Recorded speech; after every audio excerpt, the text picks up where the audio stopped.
ఓవైపు కోవాక్సిన్ మరోవైపు కోవిషీల్డ్ రెండు వ్యాక్సిన్లకు కూడా కేంద్ర ప్రభుత్వం అనుమతి ఇచ్చిన నేపథ్యంలో ఇక వ్యాక్సిన్కు సంబంధించిన ప్రక్రియ దేశవ్యాప్తంగా కూడా వేగంగా మొదలు కాబోతోంది. అయితే ప్రాధాన్యత క్రమంలో ఎలా వ్యాక్సినేషన్ చేయాలనే దానిపై త్వరలోనే ఒక రోడ్ మ్యాప్ను కూడా నిర్వహిస్తారు. అయితే వ్యాక్సిన్ డ్రై రన్ సందర్భంగా ఇవాళ ఎలాంటి క్లారిటీ వచ్చింది, దేశవ్యాప్తంగా జరిగిన ఈ డ్రై రన్ ఎలాంటి సంతృప్తినిచ్చింది, అలాగే తొలి విడతలో ఎంతమందికి కరోనా వ్యాక్సిన్ ఇస్తారు, మొదటి ఫేజ్లో ఎవరెవరికి టీకా ప్రాధాన్యత ఇస్తారు, అలాగే దేశవ్యాప్తంగా కరోనా టీకాను ఉచితంగానే పంపిణీ చేస్తారా, రాబోయే రోజుల్లో ఎన్ని వ్యాక్సిన్లు అందుబాటులోకి వస్తాయి, ఇలాంటి అంశాలపై చర్చించేందుకు మనతో పాటు లైవ్లో ప్రత్యేకంగా జాయిన్ అవుతున్నారు రాష్ట్ర వైద్య ఆరోగ్య శాఖ మంత్రి ఈటెల రాజేందర్ గారు. మంత్రి గారు నమస్తే. మంత్రి గారు, ఇప్పటికే మనం అనేక సందర్భాల్లో కరోనా వైరస్కు సంబంధించి ఇదే వేదిక నుంచి చర్చించాం, కానీ ఈరోజు వైరస్ కంటే కూడా వ్యాక్సిన్ గురించి చర్చించే ఒక అపురూపమైన సందర్భం. దేశవ్యాప్తంగా కూడా డ్రై రన్ నిర్వహించారు, మన రాష్ట్రంలో కూడా ఈరోజు డ్రై రన్ జరిగిన సందర్భం. ఎలా చూడాల్సిన అవసరం ఉంది ఇవాళ ప్రత్యేకమైన సందర్భాన్ని? ఈ డ్రై రన్ నిర్వహించిన విధానంపై ప్రస్తుతం ఎలాంటి ఫీడ్బ్యాక్ వస్తుంది?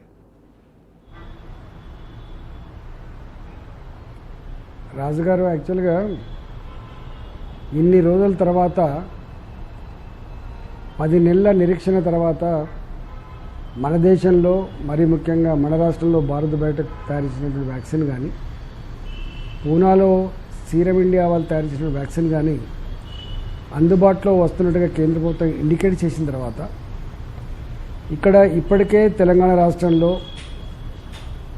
గతంలో ఉన్నటువంటి వ్యాక్సినేషన్ ప్రోగ్రాంలో మంచి స్థానంలో ఉన్న రాష్ట్రం కాబట్టి ఈ వ్యాక్సిన్ని ప్రజలకు అందించేటువంటి క్రమంలో మంచి అనుభవాన్ని సంతరించుకున్న రాష్ట్రం కాబట్టి ఈ వ్యాక్సిన్ వచ్చిన తర్వాత ఒక 10,000 మందిని పూర్తి స్థాయిలో తర్ఫీదు చేసుకొని ఆ వ్యాక్సిన్ కావాల్సినటువంటి ఎక్విప్మెంట్ కానీ, ఐస్ బాక్సులు కానీ, కోల్డ్ చైన్ సిస్టమ్ కానీ, స్టోరేజ్ కానీ ఇవన్నీ చేసుకొని రోజుకు 10 లక్షల మందికి ఇవ్వాలనేటువంటి సంకల్పంతో ఇప్పటికే ప్రిపేర్డ్ అయి ఉన్నాం. దాంట్లో భాగంగానే ఈరోజు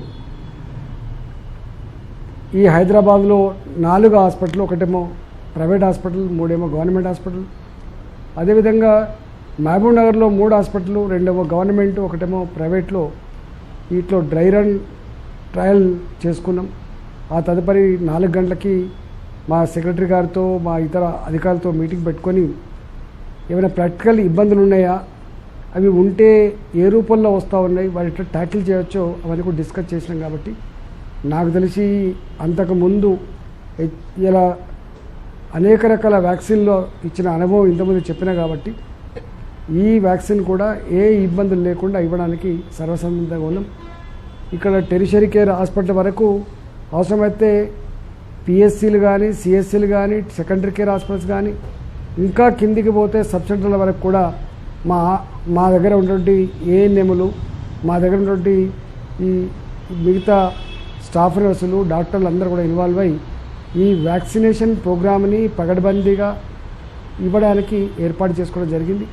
మొట్టమొదటిగా ఈ వ్యాక్సిన్ వస్తే ఫ్రంట్ లైన్లో పనిచేసిన హెల్త్ డిపార్ట్మెంట్ వాళ్ళకి ఇవ్వాలి కాబట్టి ఆ హెల్త్ డిపార్ట్మెంట్ దాదాపు 2,90,000 నుంచి 3 లక్షల వరకు ఉన్నారు. కాబట్టి ఆ వ్యాక్సిన్ రాగానే మా హెల్త్ డిపార్ట్మెంట్లో పనిచేసే వాళ్ళకు మొదటగా ఇచ్చుకొని ఆ తదుపరి హోమ్ డిపార్ట్మెంట్లో పనిచేసే వాళ్ళు కావచ్చు, జనంతో నిత్యం సంబంధాలు ఉండేవాళ్ళు కావచ్చు, ఇవాళ ఫోర్ ఫ్రంట్ ఉండి ఎక్స్పోజ్ అయ్యేటువంటి మున్సిపాలిటీ, గ్రామ పంచాయతీ కావచ్చు, ఇలాంటి వాళ్ళకు ఇచ్చుకొని తదుపరి 50 సంవత్సరాలు పైబడి ఉన్నటువంటి రిస్క్ ఉన్నటువంటి వాళ్ళకి కావచ్చు, బస్తీలలో నివసించేటువంటి పేదవాళ్ళకి కావచ్చు, పూర్తి స్థాయిలో ఉచితంగానే వ్యాక్సిన్ ఇవ్వాలని చెప్పి ఏదైతే ప్రభుత్వం భావించిందో దాని ప్రకారంగా అమలు చేయడానికి అన్ని రకాల మేము ఏర్పాటు చేసుకొని ఉన్నాం.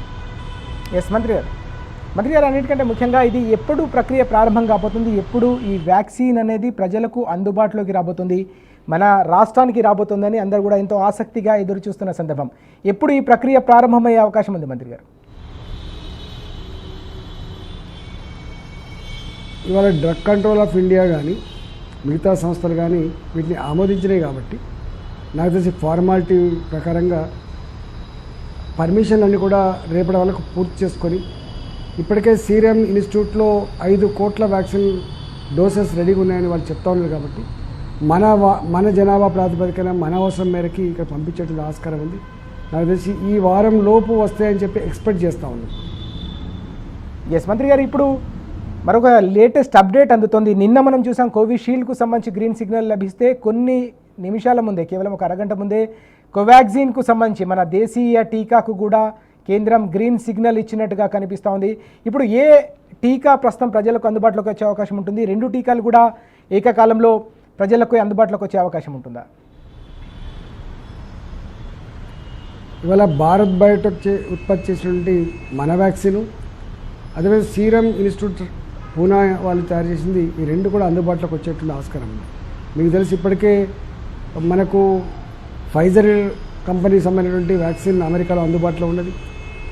ఇలా భారత ప్రభుత్వం ఈ వ్యాక్సిన్ విషయంలో, ఇంపోర్ట్ విషయంలో కానీ ఎక్స్పోర్ట్ విషయంలో కానీ లిబరలైజ్ చేసింది కాబట్టి, పర్మిషన్ అక్కర్లేదని చెప్పి ఉంది కాబట్టి ఇలా అమెరికాలో ఉన్నటువంటి వ్యాక్సిన్ ఇక్కడ కొనుక్కొచ్చుకోవచ్చు, ఇక్కడ ఉన్న వ్యాక్సిన్ అమెరికాలో పంపించుకునే ఆస్కారం ఉంది కాబట్టి ఆల్మోస్ట్ లిబరలైజ్ అయిపోయింది.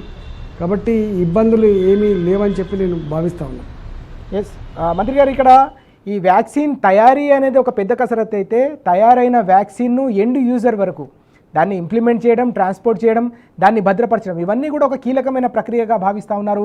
కోల్డ్ స్టోరేజ్కు సంబంధించిన ఒక చైన్ కావాల్సిన అవసరం ఉంటుందని ఇప్పటికే నిపుణులు సూచిస్తున్న సందర్భం కనిపిస్తుంది. ఆ దిశగా మౌలిక సదుపాయాల కల్పన కావచ్చు, ఆ కోల్డ్ చైన్కు సంబంధించిన ఇన్ఫ్రాస్ట్రక్చర్ క్రియేషన్ కోసం ఎలాంటి కసరత్తు జరుగుతుంది ప్రస్తుతం రాష్ట్ర ప్రభుత్వం పక్షాన, రాష్ట్ర వైద్య ఆరోగ్య శాఖ పక్షాన? ఇవాళ హైదరాబాద్లో కోల్డ్ స్టోరేజ్ సిస్టమ్ కానీ, జిల్లా హెడ్ క్వార్టర్లలో కోల్డ్ స్టోరేజ్ సిస్టమ్ కానీ, ఈ వ్యాక్సిన్ తరలించేటువంటి వెహికల్స్ కావచ్చు, ఈ వ్యాక్సిన్ జిల్లా కేంద్రం నుంచి వెళ్ళి హాస్పిటల్ స్థాయి వరకు తీసుకుపోయేటువంటి ఈ బాక్సులు కావచ్చు, వెహికల్స్ కావచ్చు, ఇవన్నీ కూడా పూర్తి స్థాయిలో గతంలో ఉన్నాయి. ఇవి కొత్తవి కావు. ఇవాళ మీకు తెలుసు, అనేక రకాల వ్యాక్సిన్లు పిల్లలకు అందించే విషయంలో కానీ, గర్భిణీ స్త్రీలకు అందించే విషయంలో కానీ, అడల్ట్కి అందించే విషయంలో కానీ పగడబందీగా అమలు చేసి దేశంలో మంచి స్థానాన్ని పొందినటువంటి రాష్ట్రం తెలంగాణ కాబట్టి ఇవాళ దీనికోసం మళ్ళీ ప్రత్యేకంగా అని కాకుండా ఉన్న ఫెసిలిటీస్ తోటే ఇంకా కొంత అడిషనల్గా యాడ్ చేసుకొని ఇవన్నీ కూడా ఫుల్ఫిల్ చేస్తూ ఉన్నాం. ఎక్కడ ఏ లోటు లేకుండా చూసుకుంటా ఉన్నాం. ఎస్ మంత్రి గారు, ఈ టీకా ఎవరు తీసుకోవాలనే దానిపై కూడా ప్రజల్లో అనేక రకాల ఆసక్తికరమైన ప్రశ్నలు తలెత్తుతున్న సందర్భం కనిపిస్తోంది. ముందుగానైతే ఫ్రంట్ లైన్ వారియర్స్కి ఇస్తారు, అయితే ప్రజలకు సంబంధించి అంటే వృద్ధులకు ఎప్పుడు ఇస్తారు, పిల్లలకి ఎప్పుడు ఇస్తారు, ఇప్పటికే కరోనా వచ్చి వెళ్ళిపోయిన వాళ్ళు కూడా ఈ వ్యాక్సిన్ తీసుకోవాల్సిన అవసరం ఉంటుందా అన్న ప్రశ్నలు కూడా తలెత్తుతున్నాయి. ఆ ప్రశ్నలకి ఏం చెప్తారు మంత్రి గారు? మీ వాయిస్ కట్ అవుతుందండి, మీ వాయిస్ కట్ అవుతుంది. ఎస్ మంత్రి గారు, మరోసారి ఆ ప్రశ్న నేను రిపీట్ చేస్తాను. అన్నిటికంటే ముఖ్యంగా ఇప్పుడు ఫ్రంట్ లైన్ వారియర్స్ కట్ అవుతుందండి. ఎస్ సార్, ఫ్రంట్ లైన్ వారియర్స్కి ఇచ్చిన తర్వాత సామాన్య ప్రజానికానికి టీకా ఇచ్చే సందర్భంలో ఎవరికి ముందు ప్రాధాన్యత ఉంటుంది? అంటే వృద్ధులకు ఉంటుందా, లేక పిల్లలకు ఉంటుందా? పిల్లలకు కూడా తీసుకోవాల్సిన అవసరం ఉంటుందా? ఇంతకుముందే కరోనా వైరస్ సోకి నయమైన వాళ్ళు ఎవరైతే ఉన్నారో వారు కూడా టీకా తీసుకోవాల్సిన అవసరం ఏమైనా ఉంటుందా? యాక్చువల్గా ఇంతకుముందు వచ్చిపోయిన వాళ్ళు ఎవరైతే ఉన్నారో వాళ్ళకు మళ్ళీ వ్యాక్సిన్ తీసుకోవాల్సిన అక్కర లేదు, ఎందుకంటే యాంటీబాడీస్ డెవలప్ అయి ఉంటాయి కాబట్టి. రెండవ మాట ఏంటంటే, నేను ఇంతకుముందు చెప్పినట్టుగా వృద్ధులకి 50 సంవత్సరాలు పైబడ్డ వాళ్ళకు, రిస్క్ ఉన్నటువంటి వాళ్ళకు, అదేవిధంగా రకరకాల కోమార్బిడిటీ కండిషన్స్ ఉన్న వాళ్ళకు, లివర్ పేషెంట్లు కావచ్చు, హార్ట్ పేషెంట్లు కావచ్చు, కిడ్నీ పేషెంట్లు కావచ్చు, షుగర్ పేషెంట్లు కావచ్చు, ఎవరైతే వాళ్ళు ఉన్నారో వాళ్ళకు తదుపరి ఈ వయసు మీరిన వాళ్ళకు వీళ్ళకు ఫస్ట్ ప్రయారిటీ కింద చేసుకునేటువంటి ఆస్కారం ఉన్నది. ఆ తదుపరి పేదవాళ్ళకు కూడా పూర్తి స్థాయిలో వ్యాక్సిన్ ఇవ్వాలనేది ప్రభుత్వం యొక్క సంకల్పం. ఎస్ మంత్రి గారు, ప్రధానంగా బీపీ కానీ షుగర్ కానీ సాధారణంగా చాలామందికి ఉండే అవకాశం ఉంటుంది. వయసుతో పాటుగా రకరకాల వ్యాధులు కూడా గురయ్యే అవకాశం ఉంటుంది. వారికి సంబంధించి వ్యాక్సిన్ ఇచ్చే విషయంలో ఏదైనా ప్రత్యేకమైన జాగ్రత్తలు తీసుకుంటారా? వ్యాక్సిన్ ఇచ్చిన తర్వాత వ్యాక్సిన్ తీసుకున్న వాళ్ళపై పర్యవేక్షణ ఏమైనా ఉండే అవకాశం ఉంటుందా? పర్యవేక్షణ ఉంటే ఏ విధమైన ప్రక్రియ లోనయ్యే అవకాశం ఉంటుంది వాళ్ళు? జనరల్గా వ్యాక్సిన్ బయటకు వచ్చేటప్పుడే ఫస్ట్ ట్రయల్ అని, సెకండ్ ట్రయల్ అని, థర్డ్ ట్రయల్ అని చేసుకుంటా ఉంటే మీకు తెలుసు. పూర్తి స్థాయిలో 99% సురక్షితమని చెప్పి భావించిన తర్వాతనే ఏ వ్యాక్సిన్ అని కూడా పర్మిషన్ పొందుతుంది. ఈ వ్యాక్సిన్ కూడా ఇది గంభీరమైన సందర్భం కాబట్టి కొన్ని అంటే అర్జెంటుగా రావాల్సిన అక్కర ఉంది కాబట్టి సరే వాళ్ళు ఉన్నంతలో first trial, second trial, third trial చేసుకొని ఇది వచ్చి ఉంది కాబట్టి ఈ వ్యాక్సిన్ ఇచ్చే క్రమంలో ఇట్లా కోమార్బిడిటీ కండిషన్స్ ఉన్న వాళ్ళకి కానీ కొంతమంది వ్యాక్సిన్లకు రియాక్షన్ వచ్చే ఆస్కారం ఉంటుంది కాబట్టి ఏ వ్యాక్సిన్ అయినా కూడా అట్లాంటి ఆస్కారం ఉంటుంది కాబట్టి అలాంటి సందర్భంలో వాళ్ళకు వ్యాక్సిన్ ఇచ్చిన వెంటనే ఒక హాఫ్ అన్ అవర్ వరకు హాల్స్ ఏర్పాటు చేసి పర్యవేక్షణలో ఉంచుకొని ఏ రియాక్షన్ లేకపోతే మాత్రమే మేము ఇంటికి పంపిస్తాం తప్ప ఏమాత్రం రియాక్షన్ ఉన్నా ఏమాత్రం ఇబ్బందులైనా కూడా డాక్టర్ల పర్యవేక్షణలో దానికి మళ్ళీ ట్రీట్మెంట్ చేసుకునే ఆస్కారం ఉంది. కానీ ఇది చాలా రేర్గా జరిగేటువంటి ఆస్కారం, ఎక్కడో లక్షలలో ఒకటి కోట్లలో ఒకటి జరిగే ఆస్కారం ఉంటుంది. కాబట్టి గతంలో ఉన్నటువంటి వ్యాక్సిన్ ఎట్టయితే మనకు పనిచేసినా అదే పద్ధతిలో ఈ వ్యాక్సిన్ కూడా పనిచేసే ఆస్కారం ఉంటుంది. కాబట్టి అంత భయపడాల్సిన అక్కర లేదని అయినప్పటికీ కూడా ఈ ఏర్పాటు చేసుకొని పెట్టుకున్నాం. ఎస్ మంత్రి గారు, మనం చూసాం కరోనా వైరస్ వ్యాప్తికి సంబంధించి అనేక సందర్భాల్లో కూడా చిన్నపిల్లలపై ఈ వైరస్ ప్రభావం పెద్దగా కనిపించిన పరిస్థితి, వారిలో ఆ వైరస్ వ్యాపించని సందర్భాన్ని కూడా మనం చూసాం. ఈ క్రమంలో పిల్లలకు సంబంధించిన అంశం కూడా ఇప్పుడు చర్చకు వస్తుంది. కరోనాకు సంబంధించి వ్యాక్సిన్ ఏదైతే వస్తుందో అది చిన్నపిల్లలు కూడా తీసుకోవాల్సిన అవసరం ఉంటుందా? దీంతోపాటు గర్భిణీల విషయంలో కూడా ఎలాంటి ప్రణాళిక కావచ్చు, ఎలాంటి ఆలోచన ప్రస్తుతం చేస్తోంది వైద్య ఆరోగ్య శాఖ? దీనికి గర్భిణీ స్త్రీలు పిల్లలైనటువంటి తేడా ఏం లేదు. ఇలా ఫస్ట్ డోస్ సెకండ్ డోస్ అంటే ఫస్ట్ డోస్ ఇచ్చిన తర్వాత 28 days అని కొంతమంది అంటారు. ఆ డోస్ ఫస్ట్ హాఫ్ డోస్, తర్వాత ఫుల్ డోస్, లేదా ఫస్ట్ ఫుల్ డోస్, లేకపోతే హాఫ్ డోస్, ఇవన్నీ టెక్నికల్ డాక్టర్లు సలహాల మేరకి ICMR గైడ్లైన్స్ మేరకి దీన్ని ఇచ్చేటువంటి ఆస్కారం ఉంటుంది. చిన్నపిల్లలకు కావచ్చు, గర్భిణీ స్త్రీలకు కావచ్చు, ఇంతకు చెప్పినటువంటి కోమార్బిడిటీ కండిషన్స్ కావచ్చు, వల్నరబుల్ గ్రూప్ కావచ్చు. ఎస్ మంత్రి గారు, ఇప్పుడు హైదరాబాద్కు సంబంధించి అయితే పూర్తి స్థాయిలో ఇన్ఫ్రాస్ట్రక్చర్ ఉంటుంది, జిల్లా కేంద్రాల్లో కూడా ఉంటుంది. కానీ ఆదిలాబాద్ నుంచి మొదలుకొని అలంపూర్ వరకు గ్రామీణ ప్రాంతాలు ఉన్నాయి, అనేక ఏజెన్సీ ప్రాంతాల్లో కూడా ప్రజలు నివసిస్తున్న సందర్భాలు ఉంటాయి. వారి వరకు ఆ ఎండ్ యూజర్ వరకు వెళ్ళడానికి ఎట్లాంటి ప్రణాళికను ప్రస్తుతం రాష్ట్ర వైద్య ఆరోగ్య శాఖ అమలు చేసేందుకు రంగం సిద్ధం చేస్తోంది? ఇప్పటికే నూక్ అండ్ కార్నర్ ఆదిలాబాద్ అడవులైనటువంటి గిరిజన తండాలకు, చెంచు పెంటలకి వ్యాక్సిన్ ఇచ్చే ఉంది. మీకు తెలియంది లేదు. అసలు గ్రామీణ ప్రాంతాల్లో మా ఆశా వర్కర్లు ఉన్నారు, ఇలా గ్రామీణ ప్రాంతాల్లో మా సబ్ సెంటర్లు ఉన్నాయి, మా ఏఎన్ఎంలు పనిచేస్తూ ఉన్నారు, ఇలా గ్రామీణ మండల ప్రాంతాల్లో PSCలు ఉన్నాయి, పెద్ద పెద్ద గ్రామాల్లో ఉన్నాయి. కాబట్టి ఆ పరిస్థితి ఉత్పన్నం కాదు. ఇలా ఆదిలాబాద్ అడవుల నుంచి మొదలుపెట్టి ఇలా మహబూబ్ నగర్లో ఉన్నటువంటి చెంచు పెంటల వరకు కూడా ఖచ్చితంగా అందరికి ఇచ్చేటువంటి సిస్టమ్ ఎస్టాబ్లిష్ అయింది. కాబట్టి ఆ పరిస్థితి ఉత్పన్నం కాదు. ఎస్ మంత్రి గారు, ప్రధానంగా వ్యాక్సిన్ విషయంలో పూర్తి స్థాయిలో అందరిలో విశ్వాసం ఉంది, కానీ కొంతమందిలో కొన్ని రకాల ఊహాగానాలు కూడా వినిపిస్తున్న పరిస్థితిని మనం చూస్తున్నాం. అంటే సాధారణంగా వ్యాక్సిన్ తయారీకి 5 నుంచి 10 ఏళ్ల సమయం పడుతుందని చెప్పేసి అంచనా వేసిన పరిస్థితి. కానీ ఇది ఒక పాండమిక్ కాబట్టి సాధ్యమైనంత త్వరగా ప్రజలకు అందించాలనే ఆలోచనతో ట్రయల్స్ పూర్తి చేసిన సందర్భం. ఈ అపోహలు కావచ్చు, అనుమానాలు ఉన్న వ్యక్తులకు మీరేం చెప్తారు? వారిలో ప్రధానంగా విశ్వాసం కల్పించడానికి కావచ్చు, అవగాహన చైతన్యం కల్పించడానికి ఎలాంటి కార్యాచరణ ఉండే అవకాశం ఉంది?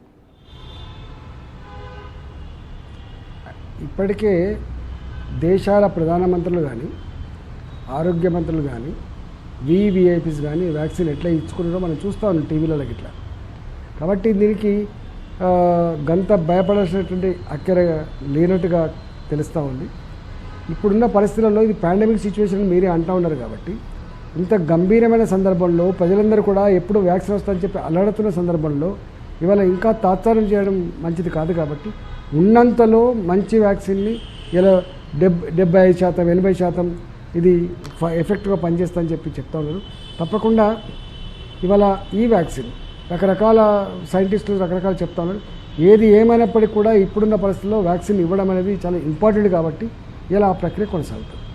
ఎస్ మంత్రి గారు, వాస్తవానికి వైరస్కు సంబంధించి దాదాపుగా తుది దశకు వచ్చేసింది, వ్యాక్సిన్ కూడా సిద్ధమైపోయిందని అందరూ కూడా ఊపిరి పీల్చుకుంటున్న సందర్భంలో తెరపైకి వచ్చిన మరో వార్త అందరినీ కూడా ఆందోళనకు గురి చేసిన సందర్భం. బ్రిటన్కు సంబంధించి, యూకేకు సంబంధించి వెలుగు చూసిన సరికొత్త స్ట్రెయిన్. ఈ స్ట్రెయిన్కు సంబంధించింది ప్రస్తుతం ఏ విధంగా పరిస్థితి ఉందని అంచనా వేయాలి? ఆ స్ట్రెయిన్ను పగడ్బందీగా ఎదుర్కోవడానికి ప్రస్తుతం ఎలాంటి ప్రయత్నాలు జరుగుతూ ఉన్నాయి? దాంతోపాటుగా ఆ స్ట్రెయిన్ నిజంగానే అంత బలంగా ఉండే అవకాశం ఉంటుందా, లేక దాని విషయంలో పెద్దగా ఆలోచన చేయాల్సిన అవసరం లేదంటారా? జనరల్గా ఈ COVID-19 అనే వైరస్ ఇది RNA వైరస్. మీకు తెలుసు, ఈ RNA వైరస్ అనేది ఎప్పటికప్పుడు మ్యూటేట్ అవుతూ ఉంటుంది, చేంజ్ అవుతూ ఉంటుంది, షేప్ మార్చుకుంటూ ఉంటుంది. కాబట్టి ఇప్పుడు బ్రిటన్లో వచ్చినటువంటి ఈ వైరస్ ఏదైతే ఉందో దీనికి ఎక్కువ స్ప్రెడ్ ఉండేటువంటి ఆస్కారం ఉందని చెప్పింది తప్ప దీనికి చంపే ఆస్కార శక్తి ఉందని కానీ దీనికి మరింత డేంజర్ అని కానీ ఎక్కడ రికార్డ్స్ లేదు. మన అనుభవంలో చూస్తే మన దేశంలో ఇప్పటివరకు అంటే మన రాష్ట్రంలో ఇప్పటివరకు ఈ సెకండ్ టైప్ ఆఫ్ వైరస్ మన దగ్గర ఏ ఒక్క మనిషిలో కూడా లేకుండే. ఇలా బ్రిటన్ నుంచి ఎవరైతే వస్తూ ఉన్నారో బ్రిటన్ నుంచి వచ్చినటువంటి వాళ్ళందరూ కూడా ఐడెంటిఫై చేసుకొని టెస్టులు చేసిన తర్వాత పాజిటివ్ కనుక వచ్చి ఉంటే, లండన్ నుంచి వచ్చిన వాళ్ళకి పాజిటివ్ కనుక వచ్చి ఉంటే వాళ్ళల్లో శాంపిల్స్ కలెక్ట్ చేసి మనం సీసీఎంబీకి పంపిస్తున్నప్పుడు ఆ సీసీఎంబీ శాస్త్రవేత్తలు దీన్ని అనాలిసిస్ చేసుకొని ఇది మామూలు వైరసా లేదా కొత్త వైరసా అని చెప్పి డిటెక్ట్ చేస్తూ ఉన్నారు. మన దగ్గర కూడా ఒక మనిషికి లండన్ నుంచి వచ్చిన మనిషికి ఇది కొత్త వైరస్ అని తేల్చితే అక్కడ ఆ మనిషిని చూస్తే పెద్ద సిమ్టమ్స్ పెద్దగా ఏం లేవు. ఆ మనిషిలో గతంలో ఉన్న వైరస్ సిమ్టమ్స్ ఉన్న మనిషికి ఇప్పుడున్నటువంటి ఈ పేషెంట్కి పెద్ద తేడా లేదు కాబట్టి ఎవరికి పెద్ద స్ప్రెడ్ కాలేదు. ఇది పెద్ద అంత డేంజరస్ కూడా లేదు కాబట్టి కొత్త వైరస్ కూడా మామూలుగానే ఇక్కడ కనబడతా ఉంది తప్ప అంత ఉద్ధృతంగా అంత డేంజర్గా అంత భయం కొలిపే పద్ధతులు మాత్రం లేదు. ఎస్, ప్రధానంగా ఇప్పటికే మనం చూస్తున్నాం చాలామంది వ్యాక్సిన్ వచ్చేసిందనే ఒక ఆలోచనతో కావచ్చు ఇప్పటికే చాలా నెలల పాటు మాస్కులు ధరించి విసిగెత్తి దాదాపుగా మాస్కులు ధరించడం మర్చిపోయిన సందర్భాలు చూస్తున్నాం. దీంతోపాటు శానిటైజర్ వాడడం అనేది కూడా దాదాపు తగ్గిపోయిన పరిస్థితి కూడా కనిపిస్తూ ఉంది. ప్రజలకు ఏం చెప్తారు మంత్రి గారు? ఈ వీటి విషయంలో వ్యాక్సిన్ పూర్తి స్థాయిలో వచ్చి తీసుకునే వరకు కూడా ప్రజలు ఎలాంటి జాగ్రత్తలు తీసుకోవాల్సిన అవసరం ఉంది? ఈ కరోనా వైరస్ వచ్చిన తర్వాత జీవన విధానంలో జీవన స్టైల్లోనే పెద్ద మార్పు వచ్చింది. ఎన్నికట్ లెక్క మంచిగా బ్రహ్మాండంగా స్నానాలు చేసుకుంటూ ఉన్నారు, బ్రహ్మాండంగా శానిటైజర్తో ఎప్పటికప్పుడు చేతులు క్లీన్ చేసుకుంటూ ఉన్నారు, మంచి ఇళ్ళలోకి పోయినప్పుడు స్నానాలు చేస్తూ ఉన్నారు. అంతేకాదు ఇవాళ కొంత మంచి ప్రోటీన్ గల ఫుడ్ తీసుకోవాలంటే అంటే ఫుడ్ ఇంటేక్లో కూడా కొంత మార్పు వచ్చింది. అంటే ఒక మాటలో చెప్పాలంటే మనిషి వ్యాక్సిన్ వచ్చినా రాకపోయినా శాస్త్రవేత్తల యొక్క సూచనలు బట్టి డాక్టర్ల యొక్క సలహాలను బట్టి కొంత ఇప్పటికే మార్పు వచ్చింది. రాబోయే కాలంలో కూడా ఎన్నెన్ని రకాల వైరస్లు పొంచి ఉన్నాయో ఏమేమి రకాల సమస్యలు వచ్చే ఆస్కారం ఉందో కాబట్టి దీని నుంచి మనం గుణపడడం నేర్చుకోవాల్సింది ఏంటంటే ఎప్పుడైనా ప్రకృతి మీద మనిషి అప్పర్ హ్యాండ్ తీసుకోలేడు కాబట్టి ప్రకృతి ఏమేమి రకాల వైరస్లు ఏమేమి రకాల బ్యాక్టీరియాలు ఏమేమి రకాల మనకు ఇబ్బంది పెట్టే ఆస్కారం ఉందో కాబట్టి మనిషి కూడా ఎప్పుడూ అప్రమత్తంగా ఉండాలని చెప్పి కోరుకుంటా ఉన్నా. ఇప్పుడు ఈ వైరస్ చలిలో ఎక్కువ స్ప్రెడ్ అయ్యేటువంటి ఆస్కారం ఉంటుంది కాబట్టి మన చలికాలం కాబట్టి ప్రజలకు నేను విజ్ఞప్తి చేస్తూ ఉన్నాం, ఇప్పటికి కూడా కోవిడ్ నిబంధనలు పాటించే ప్రయత్నం చేయండి, అప్రమత్తంగా ఉండే ప్రయత్నం చేయండి. ఎక్కడ చిన్నగా జ్వరం వచ్చి జలుబు చేసి కొన్ని వేల సెంటర్లలో ఈ కరోనా వైరస్ టెస్టులు ఉన్నాయి కాబట్టి ర్యాపిడ్ టెస్టులు కావచ్చు, ఆర్టిఫిషియల్ టెస్ట్ కావచ్చు, వాటిని వాడుకొని తక్షణమే దవాఖాన కనుక వచ్చి తక్షణమే డాక్టర్ కనుక కన్సల్ట్ చేయగలిగితే ఎక్కడ కూడా ప్రాణాపాయం ఉండేటువంటి ఆస్కారం లేదు. కాబట్టి నేను ప్రజలకు విజ్ఞప్తి చేస్తున్నా, ఇంకా చలికాలం ఉంది, ఇంకా ఎక్కడి నుంచి వెళ్ళి వైరస్ వచ్చే ఏ రకమైన వైరస్ వచ్చే ఆస్కారం ఉందో ఒకటి అప్రమత్తంగా ఉండమని మాత్రమే కోరుతున్నాం తప్ప భయపడవలసిన అక్కర్లేదు మాత్రం సూచన చేస్తా ఉన్నా. ఎస్, వ్యాక్సిన్ వచ్చిందని సంతోషించడం సరే కానీ తప్పకుండా పూర్తి స్థాయిలో ప్రజలైతే జాగ్రత్తగా ఉండాల్సిన అవసరం ఉందని మంత్రి ఈటెల రాజేందర్ గారు స్పష్టంగా సూచిస్తున్న సందర్భం అయితే కనిపిస్తోంది. లైవ్ షోలో మనతో పాటు మంత్రి గారితో పాటుగా ప్రముఖ వైద్యులు ఎంవి రావు గారు మనతో పాటు జాయిన్ అవుతున్నారు, Yashoda hospital senior general physician. Welcome sir. అయితే మంత్రి గారు ఇక్కడ మరో కీలకమైన అంశం వస్తోంది. కోట్లాది మంది ప్రజలకు సంబంధించి మన రాష్ట్రంలో కోట్లాది మంది ప్రజలకు ఈ వ్యాక్సిన్ ఇవ్వాల్సిన పరిస్థితి అందరూ కూడా ఎంతో ఆసక్తిగా ఉత్కంఠగా కూడా ఎదురు చూస్తున్నారు. ఈ ప్రక్రియ పూర్తి కావడానికి ఎంత సమయం పట్టే అవకాశం కనిపిస్తుంది? మనకు కావాల్సిన పూర్తి స్థాయి కోటా, రాష్ట్రానికి సంబంధించిన కోటా మన రాష్ట్రానికి రావడానికి ఎంత సమయం పట్టే అవకాశం ఉంది మంత్రి గారు? ఇది నిరంతరంగా కొనసాగే ప్రక్రియ. ఈ వైరస్ ఉన్నంత వరకు మనకి ఎట్లయితే కొన్ని వ్యాక్సిన్లు పర్మనెంట్గా ఉండిపోయినాయో అదే పద్ధతిలో ఈ వైరస్ ఉన్నంత వరకు ఈ వ్యాక్సిన్ కొనసాగుతూనే ఉంటుంది. నెంబర్ 1. నెంబర్ 2, దీన్ని రాబోయే కాలంలో మారిన పరిస్థితులకు అనుగుణంగా మరింత రిఫైన్ చేసేటువంటి ఆస్కారం కూడా ఉంటుంది. నెంబర్ 2. నెంబర్ 3, ఇప్పటికిప్పుడు ఈ మొత్తం ప్రజానికానికి మనం మొత్తం 4 కోట్ల మంది వేసుకోవడం సిద్ధంగా ఉంటారనేటువంటిది ఏమి ఉండదు. కొద్దిమంది ఆరోగ్యంగా ఉన్న వాళ్ళు కావచ్చు, కొంతమంది ఏమైతే అనేటువంటి వాళ్ళు కావచ్చు, రకరకాల పద్ధతుల్లో కొంతమంది అవాయిడ్ చేసే వాళ్ళు కూడా ఉంటారు. ఏది ఏమైనప్పటికీ కూడా ఇది ఏదో ఒక మంత్ తోటో 2 నెలలతో అయిపోయే పని కాదు. 3 నెలలు పట్టచ్చు, 6 నెలలు కూడా పట్టచ్చు. దీని తదుపరి కూడా దీని రిజల్ట్ చూసిన తర్వాత, దీని రెస్పాన్స్ చూసిన తర్వాత తప్పకుండా దీన్ని ఎట్లా రిఫైన్ చేసుకోవాలి, ఎట్లా ఇచ్చుకోవాలి, ఏ వయసు ఇచ్చుకోవాలి, అదంతా కూడా ప్రోటోకాల్ వచ్చేటువంటి ఆస్కారం ఉంటుంది. ఎస్ మంత్రి గారు, వ్యాక్సిన్ తీసుకునే వాళ్ళు ఏమైనా జాగ్రత్తలు స్పెషల్గా తీసుకోవాల్సిన అవసరం ఉంటుందా? ముందు కావచ్చు, తర్వాత కావచ్చు, ఏమైనా జాగ్రత్తలు తీసుకోవాల్సిన అవసరం కానీ ఆ దిశగా ఏమైనా మార్గదర్శకాలు రూపొందించే అవకాశం ఉంటుందా? మీ ముందు ఎంవి రావు గారు ఉన్నారు, వారు కరెక్ట్ పర్సన్ అనుకుంటున్నా. Yes sir. నాకు ఇప్పటివరకైతే అట్లాంటి ప్రోటోకాల్స్ కానీ అట్లాంటి నిబంధనలు కానీ ఏమి లేవు. కాకపోతే ముందస్తుగా ఒక వ్యాక్సిన్ ఇచ్చిన తర్వాత ఒక హాఫ్ అన్ అవర్ వరకు అబ్జర్వేషన్లో పెట్టాలి. ఏమన్నా మార్పులు వస్తే ఇమీడియట్గా మనం అటెండ్ చేయాలి. దాంతో ఆ వెయిటింగ్ హాల్స్ అని పెట్టుకోవడం జరిగింది. ఇస్తే కానీ తెలియదు. ఇప్పటికైతే ప్రపంచవ్యాప్తంగా అమెరికాలో ఇచ్చుకుంటా ఉన్నారు. అక్కడ ఫైజర్ కంపెనీ వ్యాక్సిన్ ఉంది. ఆ వ్యాక్సిన్ ఏమో -70 degreesలో ఇచ్చుకునే ఆస్కారం ఉంది. ఆ వ్యాక్సిన్ 95% గ్యారంటీ అని చెప్తా ఉన్నారు. మన దగ్గర ఉన్న వ్యాక్సిన్ ఏమో 2 నుంచి 8 డిగ్రీల టెంపరేచర్ మధ్యలో స్టోర్ చేసుకునే ఆస్కారం ఉందని, ఇక్కడ వచ్చేటువంటి రిజల్ట్ మీకు 75 నుంచి 80% అని చెప్తా ఉన్నారు. ఇవన్నీ జరుగుతున్న క్రమంలో అనుభవంలో వచ్చేటువంటి మార్పులు, అనుభవంలో వచ్చేటువంటి కొన్ని చేంజెస్ తప్ప ఇప్పటికిప్పుడు మనం చెప్పేటువంటి ఆస్కారం ఉండదు. ఎస్ మంత్రి గారు, చివరిగా మనం చూసాం కరోనా వైరస్కు సంబంధించి తొలిసారిగా వెలుగు చూసిన సందర్భంలో కావచ్చు, లాక్డౌన్ సందర్భంలో ముఖ్యమంత్రి కేసీఆర్ గారు స్వయంగా రాష్ట్ర ప్రజలకు అనేక రకాల విషయాలు స్వయంగా వెల్లడించిన సందర్భాలు మనం చూసాం. ఇప్పుడు వ్యాక్సిన్కు సంబంధించిన కూడా ప్రక్రియ ప్రారంభం కాబోతున్న నేపథ్యంలో ముఖ్యమంత్రి కేసీఆర్ గారి వైపు నుంచి ఎట్లాంటి దిశానిర్దేశం వచ్చింది, ఎలాంటి సూచనలు కావచ్చు, జాగ్రత్తలు కావచ్చు ముఖ్యమంత్రి గారి వైపు నుంచి రాష్ట్ర వైద్య ఆరోగ్య శాఖకు అందుతున్నాయి? మొట్టమొదటిగా ప్రజలందరూ కూడా భయభ్రాంతులకు గురైనాడు. మానవాళే మొత్తం ఒక రకమైనటువంటి ఫియర్ కాంప్లెక్స్లో పోయినాడు. ముఖ్యమంత్రిగా ధైర్యాన్ని ఇవ్వాలి కాబట్టి ధైర్యాన్ని ఇవ్వడం జరిగింది. ముఖ్యమంత్రిగా ఇట్లాంటి సందర్భంలో ప్రజలకు ఎన్ని వేల కోట్ల రూపాయలు ఖర్చు పెట్టి మంచి వైద్యాన్ని అందించాలనే సంకల్పంలో భాగంగా అనేక రకాల మాకు సూచనలు ఇచ్చి, సలహాలు ఇచ్చి, డబ్బులు ఇచ్చి, మందులు ఇచ్చి మాకు కొంత సాయం చేయడం జరిగింది. మెల్లమెల్లగా ఇది కుదురపడుతున్న సందర్భంలో ఈ ఫస్ట్ వేవే కొంత తగ్గుముఖం పట్టిన సందర్భంలో ఆరోగ్య శాఖ డిపార్ట్మెంట్స్కి ఎప్పటికప్పుడు మీరు సమన్వయం చేసుకొని ముందుకు వెళ్ళండి. భారత ప్రభుత్వం ఏ మార్గదర్శకాలు, ఏ ఆదేశాలు ఉంటుందో దాన్ని తూచా తప్పకుండా పాటించబడే ప్రయత్నం చెప్పడం జరిగింది. దాంట్లో భాగంగానే ఇవాళ మేము ఎప్పటికప్పుడు మా ముఖ్యమంత్రి గారు కావచ్చు, సిఎస్ గారు కావచ్చు, మా డిపార్ట్మెంట్ కావచ్చు, భారత ప్రభుత్వం ఇచ్చేటువంటి ఆదేశాలను, సూచనలు ఇక్కడ మా గ్రౌండ్లో ఉన్నటువంటి మా యొక్క అనుభవాన్ని ఎప్పటికప్పుడు క్రోడీకరించుకుంటూ ముందుకు పోతూ ఉన్నాం. Yes sir, thank you so much మంత్రి గారు. ప్రత్యేకంగా మీ విలువైన సమయాన్ని కేటాయించి వ్యాక్సిన్కు సంబంధించి రాష్ట్ర ప్రజల్లో ఉన్న అపోహలు కావచ్చు, అనుమానాలు కావచ్చు, ప్రజల్లో మరింత చైతన్యం కలిగించడానికి అనేక కీలకమైన అంశాలు చెప్పారు. వ్యాక్సిన్ ప్రక్రియ ఏ విధంగా రాష్ట్రంలో అమలు చేయబోతున్నారో అనేక విషయాలన్నింటినీ కూడా వెల్లడించినందుకు thank you so much sir. చర్చలో పాల్గొన్నందుకు thank you sir. Doctor MV Rao గారు మనతో పాటు లైవ్లో కంటిన్యూ అవుతున్నారు. ఎంవి రావు గారు నమస్తే. ఎంవి రావు గారు, రాష్ట్ర వ్యాప్తంగా ప్రజలు ఎంతో ఉత్కంఠగా ఎదురు చూస్తున్న క్షణం వచ్చేసింది. అందరూ కూడా వ్యాక్సిన్కు సంబంధించి ఇవాళ డ్రై రన్ కూడా ప్రారంభమైన పరిస్థితి. వైద్య రంగంలో కీలకమైన పాత్ర పోషిస్తూ ఉన్నారు. ఈ ప్రక్రియనంతా కూడా చూస్తున్నారు. తాజాగా ఈ స్థాయిని ఎట్లా చూడాల్సిన అవసరం కనిపిస్తుంది? ఓవైపు కోవిషీల్డ్ అలాగే కోవాక్సిన్కు సంబంధించిన 2 వ్యాక్సిన్లకు కూడా అనుమతి లభించిన సందర్భం. ఇప్పటి నుంచి ప్రక్రియ ఎట్లా ఉండే అవకాశం ఉంది రావు గారు? మీరు చూస్తే 2020 సంవత్సరంతో కూడా చాలా నిరాశతో దొరికింది మనకి.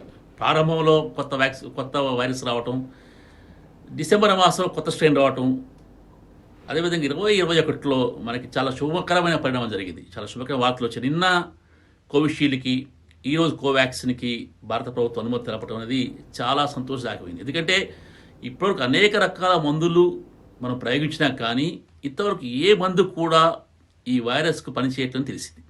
అది WHO కావచ్చు, CDC అమెరికా కావచ్చు, మన ICMR కావచ్చు, వాళ్ళు ఏమన్నారు, ఏ మందు కూడా ఈ వైరస్ చెప్పటం లేదు, ఇతర విధంగా పనిచేయట్లేదు. కాబట్టి మనకున్న మార్గం ఒకటే, మనం తీసుకున్న జాగ్రత్తలో పాటు వ్యాక్సిన్ ఒకటే. అయితే రికార్డు టైంలో ఈ వ్యాక్సిన్ రావడం సంతోషం. ముఖ్యంగా మన దేశంలో తయారయ్యే ఆస్ట్రాజెనికా వ్యాక్సిన్, అంటే అది వేరే దేశంలో డెవలప్ అయినా కానీ మన దేశంలో తయారైంది ఎక్కువ మొత్తంలో. అదే వారు మన రాష్ట్రంలో, మన హైదరాబాద్ నగరంలో భారత్ బయోటెక్ ICMRతో ఇండిజినస్గా, అంటే మన భారతదేశంలోనే అభివృద్ధి చెందిన వ్యాక్సిన్ ప్రొడక్షన్ చేయడం, దానికి అనుమతి లభించడం చాలా సంతోషదాయకం. ఎందుకంటే ఇప్పటివరకు భారత బయోటెక్కి చాలా మంచి ట్రాక్ రికార్డు ఉంది. ఎక్కువ సంఖ్యలో వ్యాక్సిన్స్ ప్రొడ్యూస్ చేయడం, తక్కువ ధరకే అందరికీ లభ్యం చేయటం. ఎందుకంటే ఈ వ్యాక్సిన్లు మన దేశానికి కాకుండా ఇతర జబ్బులు అనేక వ్యాక్సిన్లు భారత బయోటెక్ ప్రపంచం మొత్తం సరఫరా చేస్తుంది. కాబట్టి మన రాష్ట్రానికి మన దేశానికి కూడా చాలా మెలుగు జరుగుతుంది. ఈ వ్యాక్సిన్లు రావటం, ఈ వ్యాక్సిన్ సమర్థవంతంగా పనిచేయటం, సైడ్ ఎఫెక్ట్స్ పూర్తిగా లేకపోవడం అనేది చాలా మంచి పరిణామం. మనందరికి కూడా తప్పకుండా అంటే మన జాగ్రత్తలు పాటిస్తూ వ్యాక్సిన్ వేసుకుంటే త్వరలో ఈ ఈ ఈ సంవత్సరంలోనే ఈ పాండమిక్ని మనం పూర్తిగా అంతం చేసే అవకాశం ఉంది. ఎస్ రావు గారు, ఇక్కడ కీలకమైన ప్రక్రియ వ్యాక్సిన్ తయారీ ఒక ఎత్తు అయితే వ్యాక్సిన్కు సంబంధించిన ట్రాన్స్పోర్టేషన్ కావచ్చు, ఎండ్ యూజర్కు దాన్ని అందించడం, అనేక రకాల జాగ్రత్తలు తీసుకోవడం, మీరు చెప్పినట్టుగా కోల్డ్ స్టోరేజ్కు సంబంధించి దాన్ని ఒక మినిమం టెంపరేచర్లో పెట్టడం, ఇదంతా కూడా ప్రక్రియగా ఉంటుంది. ఎలాంటి ప్రొసీజర్ ఉండే అవకాశం కనిపిస్తుంది? ఎండ్ యూజర్ వరకు కూడా అంటే గ్రామీణ ప్రాంతాల్లో ఉండే ప్రజల వరకు కూడా అందించాల్సిన అవసరం ఉంటుంది కాబట్టి ఆ ప్రక్రియ ఎంత జాగ్రత్తగా నిర్వహించాల్సిన అవసరం ఉంటుంది? మీరు అన్నట్టుగా వ్యాక్సిన్ ప్రొడక్షన్ ఒక ఎత్తు, దానికి రికార్డ్ టైంలో మనం వ్యాక్సిన్ ప్రొడక్షన్ చేసుకున్నాం. ఇది ఒక మహా అద్భుతం. అయితే ఇప్పుడు వ్యాక్సిన్ సరఫరా కూడా అంటే పర్టికులర్ టెంపరేచర్లో ఉంచి మీరు అన్నట్లుగా రిమోట్ ప్లేస్ దీన్ని చేరవేయటం అనేది చాలా సంక్లిష్టమైన, చాలా ముఖ్యమైన ప్రక్రియ. వ్యాక్సిన్ ప్రొడక్షన్ చేసినా కానీ అది సరైన స్థాయిలో అంటే సరైన ఉష్ణోగ్రతలో ఎండ్ యూజర్ దగ్గరకు చేరకపోతే మనం చేసిన శ్రమంత వృధా అవుతుంది. కాబట్టి ఇది చాలా ముఖ్యమైనది. అయితే భారత ప్రభుత్వం దీనికి కోవిన్ అనే ఒక మొబైల్ యాప్ డెవలప్ చేస్తోంది. ప్రతి ఒక్కరికి కూడా అంటే ఒక ఐఓటీ ఇంటర్నెట్ ఆఫ్ థింగ్స్ ప్రకారం ప్రతి మనం సరఫరా చేసే ప్రతి వ్యాక్సిన్ సరఫరా కూడా ఒక టెంపరేచర్ ఉంటుంది. ఆ టెంపరేచర్ తగ్గితే వెంటనే అలర్ట్ వస్తుంది, ఆ బ్యాచ్ డోసుల్ని తిరస్కరిస్తుంది. ఈ విధంగా చేస్తున్నారు. అదేవిధంగా మన దగ్గర ఇంటర్నెట్ అంటే అవుటేజ్ కాకుండా చూసుకోవాలి. ఎందుకంటే ముఖ్యంగా రిమోట్ ప్లేస్లో ఇంటర్నెట్ బ్రాడ్బ్యాండ్ సరిగా ఉండదు కాబట్టి అది ముఖ్యంగా మన సాఫ్ట్వేర్ కంపెనీస్ సిఎస్ఆర్ కింద తప్పకుండా వారు దీన్ని మన శాస్త్రం ఎలాగైతే వ్యాక్సిన్ ప్రొడక్షన్ చేశారో అదేవిధంగా ఈ కోల్డ్ చైన్ సిస్టమ్ని బాగా డెవలప్ చేయాలి. దీనికి చాలా సాఫ్ట్వేర్ అవసరము. ఆల్రెడీ భారత ప్రభుత్వం సాఫ్ట్వేర్ డెవలప్ చేసింది. అయినా కానీ అనేక ప్రైవేట్ సంస్థలు దీన్ని సహకరించి ఈ కోల్డ్ సిస్టమ్ కానివ్వండి, ఈ కోవిన్ యాప్ అనేది చాలా జాగ్రత్తగా అమలయ్యేట్టు చూడాలి. ఎందుకంటే ఇది బ్రహ్మాండమైన ఛాలెంజ్. మీరు అన్నట్టుగా ఇంత కష్టపడ్డా కానీ ఎండ్ యూజర్కి సరియైన ఉష్ణోగ్రతలో వ్యాక్సిన్ చేరకపోతే వృధా అవుతుంది. అదేవిధంగా మనం డెవలప్ చేసిన వ్యాక్సిన్ వృధా పోతుంది. కాబట్టి ఇది చాలా ముఖ్యమైన విషయం. దీనికి అనేక ప్రయత్నాలు ఆల్రెడీ జరుగుతాయి. ఈరోజు మీరు చేసినట్టుగా మన రాష్ట్రంలో రెండు ప్లేస్లో అంటే హైదరాబాద్లో 3 ప్లేస్లోను, మహబూబ్నగర్లో 3 ప్లేస్ డ్రై రన్ జరిగింది. ఆ డ్రై రన్ బ్రహ్మాండంగా జరిపారు. అంటే వ్యాక్సిన్ ఇవ్వడం కాకుండా మిగతా అన్నీ కూడా సరిగ్గా చేశారు. సో దాన్ని బట్టి చూస్తే తప్పకుండా మన ఈ వ్యాక్సిన్ యొక్క యజ్ఞం తప్పకుండా సక్సెస్ అవుతుందని అనుకుంటున్నాను. ఎస్ డాక్టర్ రావు గారు, ఇక్కడ ముఖ్యమైన అంశం ఏంటంటే ఈ వ్యాక్సిన్ సాధారణంగా ఎట్లా పనిచేస్తుంది అనే దానిపై కూడా ప్రజల్లో కూడా చాలా ఆసక్తి నెలకొన్న పరిస్థితి. ఎందుకంటే చాలా తక్కువ టైంలో దీన్ని ఒక పాండమిక్ కాబట్టి ఒక యుద్ధ ప్రాతిపదికన తయారు చేశారు. ఈ వ్యాక్సిన్ ఎక్కించిన తర్వాత అది ఏ విధంగా మనిషిపై అది ఉపయోగపడే అవకాశం ఉంటుంది, ఏ విధంగా అది ప్రయోజనం చేకూర్చే అవకాశం ఉంటుంది? అంటే మనకి ఇప్పుడు అనుమతులు ఇచ్చిన వ్యాక్సిన్ 2. మొదటిది కోవిషీల్డ్ వ్యాక్సిన్ని ఆక్స్ఫర్డ్ యూనివర్సిటీ వాళ్ళు డెవలప్ చేశారు. ఈ వ్యాక్సిన్ ఏం చేశారు, చింపాంజీ అడినో వైరస్ అంటే చింపాంజీలో జలుబు కలగజేసే వైరస్కి మన ఈ కోవిడ్ వైరస్లో ఉన్న స్పైక్ ప్రోటీన్ చూపించి దాన్ని వెక్టర్లా ఉపయోగించి వాహకంలాగా ఉపయోగించి ఆ వ్యాక్సిన్ డెవలప్ చేశారు. ఆ వ్యాక్సిన్ ఇచ్చినప్పుడు మన శరీరంలో ఉన్న సెల్స్ మన కణజాలము ఈ స్పైక్ ప్రోటీన్కి అగెనిస్ట్గా యాంటీబాడీస్ని అంటే ఇమ్యూనిటీ ఉత్పత్తి చేస్తుందన్నమాట. ఆ విధంగా వైరస్ మనలో ప్రవేశించినా సరే స్పైక్ ప్రోటీన్ పనిచేయదు కాబట్టి యాంటీబాడీస్ వల్ల ఆ వైరస్ మన కణజాలంలోకి ఎంటర్ కాదు. సో అది కోవిషీల్డ్ అలా పనిచేస్తుంది. కోవాక్సిన్ అంటే కన్వెన్షనల్గా అంటే ఇంతకుముందు అనేక వ్యాక్సిన్ డెవలప్ చేసినట్టుగా ఇది కిల్డ్ వ్యాక్సిన్. అంటే కోవిడ్ వైరస్ మొత్తం అంటే మన భారతదేశంలోనే సిమ్టమ్స్ లేని పేషెంట్ దగ్గర సిమ్టమ్స్ లేని వ్యక్తికి కోవిడ్ వైరస్ తీసి మన నేషనల్ ఇన్స్టిట్యూట్ ఆఫ్ వైరాలజీ ఆ వైరస్ని భారత్ బయోటెక్ అందించింది. దానికి అగెనిస్ట్గా వీళ్ళు కిల్డ్ వైరస్ని ఆ వైరస్ని వృద్ధి చేసి దాన్ని కిల్ చేసి ఇన్యాక్టివేట్ చేసి ఆ వైరస్ ద్వారా ఇప్పుడు ఈ వ్యాక్సిన్ ఉత్పత్తి చేశారు. అయితే ఇది కన్వెన్షనల్ వైరస్ కాబట్టి ఇమ్యూనిటీ కూడా బాగుంటుంది. ఎందుకంటే స్పైక్ ప్రోటీనే కాకుండా వైరస్లో మిగతా ప్రోటీన్స్ కూడా యాంటీబాడీస్ తయారవుతాయి కాబట్టి ఈ ఇమ్యూనిటీ బాగా ఉండే అవకాశం ఉంది. ఎస్ రావు గారు, చాలా కీలకమైన ప్రశ్నలు ఉన్నాయి ప్రజల నుంచి కూడా చాలా. అయితే ఈ వ్యాక్సిన్స్లో ఎస్ సార్ ప్లీజ్ చెప్పండి. ఎస్ సార్, చాలా రకాల ప్రశ్నలు కూడా ఉన్నాయి. వ్యాక్సిన్ ఏంటంటే కిల్ వైరస్ వ్యాక్సిన్ ఇప్పుడు 2 డోసులు తీసుకోవాలి. ఎస్ సార్, ఎందుకంటే మామూలు లైవ్ వైరస్ వ్యాక్సిన్ ఒకసారి ఇస్తాము. కిల్ వైరస్ వ్యాక్సిన్ కానివ్వండి, కోవిషీల్డ్ కానివ్వండి 2 డోసులు ఇవ్వాలి. అంటే ముందు ఒక డోసు ఇవ్వాలి, ఆ తర్వాత సెకండ్ డోస్ ఇచ్చినప్పుడు యాంటీబాడీస్ బాగా ఉత్పన్నం అవుతాయి. రావు గారు, ఈ వ్యాక్సిన్ ఎవరెవరు తీసుకోవాలి, అందరూ వ్యాక్సిన్ తీసుకోవచ్చా లేదా అనే దానిపై కూడా ప్రజల్లో అనేక రకాల ప్రశ్నలు తలెత్తుతున్న పరిస్థితి కనిపిస్తోంది. అన్ని వయసుల వారు కూడా ఈ వ్యాక్సిన్ తీసుకోవచ్చా, లేక ఏమైనా నిబంధనలు ఆ విషయంలో ఉన్నాయా? ఇప్పుడు మనకి భారత ప్రభుత్వం అనుమతి ఇచ్చింది ఈ వ్యాక్సిన్ 18 సంవత్సరాల వయసు పైబడిన వారికే. అంటే మన దేశంలో 18 సంవత్సరాల కంటే తక్కువ వయసు ఉన్న వాళ్ళు చాలామంది ఉన్నారు. కాబట్టి మనకి వ్యాక్సిన్కి అర్హులైన వాళ్ళ సంఖ్య తగ్గుతుంది దీనివల్ల. అదేవిధంగా ఈ 18 సంవత్సరాలు పైబడిన వారిలో కూడా తొలి విడతల్లో ప్రయారిటీ ఇచ్చేది ఎవరికంటే వైద్య సిబ్బందికి. అంటే అందులో ఆసుపత్రిలో పనిచేసే డాక్టర్లు కానివ్వండి, నర్సులు కానివ్వండి, ల్యాబ్ టెక్నీషియన్స్ కానివ్వండి, ఇతర సిబ్బంది అందరికీ కూడా ముందుగా ఇస్తారు. ఆ తర్వాత పోలీస్ సిబ్బంది, పారిశుద్ధ్య సిబ్బంది, వీరంతా కలిపితే మన రాష్ట్రంలో దాదాపు 5 లక్షలు ఉన్నారు. ఆ తర్వాత 50 సంవత్సరాలు పైబడిన వారిలో వారికి ఇస్తారు. వారు దాదాపు 63 లక్షలు ఉన్నారు, 64 లక్షలు ఉన్నారు. ఆ తర్వాత ఏ వయసైనా అంటే 18 సంవత్సరాల నుంచి పైబడిన వారిలో ఆరోగ్య సమస్యలు అంటే మధుమేహం కానివ్వండి, రక్తపోటు కానివ్వండి, మూత్రపిండ సమస్యలు కానివ్వండి, ఇతర ఆరోగ్య సమస్యల వారికి కూడా ఈ వ్యాక్సిన్ ఇస్తారు. అంటే వయసుతో సంబంధం లేకుండా 18 సంవత్సరాల వయసు పడిన వారికి ఈ వ్యాక్సిన్ ఇస్తారు. వారు దాదాపు 6 లక్షలు ఉన్నారు. అంటే ఇదంతా చూస్తే మన రాష్ట్రంలో దాదాపు 75 లక్షల మందికి ప్రయారిటీ బేసిస్ మీద మొదటి వారం 10 రోజుల్లోనే వ్యాక్సిన్ ఇవ్వాలని చూస్తున్నారు. అంటే దాదాపు 10,000 కేంద్రాల్లో కొన్ని వేల మంది సిబ్బంది నియమించి ఒక్కొక్క కేంద్రం 100 మందికి ఇస్తే ఒక 7 నుంచి 10 రోజుల్లోనే మొట్టమొదటి విడత 75 లక్షల మందికి వ్యాక్సిన్ ఇచ్చే ఏర్పాటు తెలంగాణ ప్రభుత్వం చేస్తుంది. సో ఇది ఒక బృహత్తమైన కార్యక్రమం.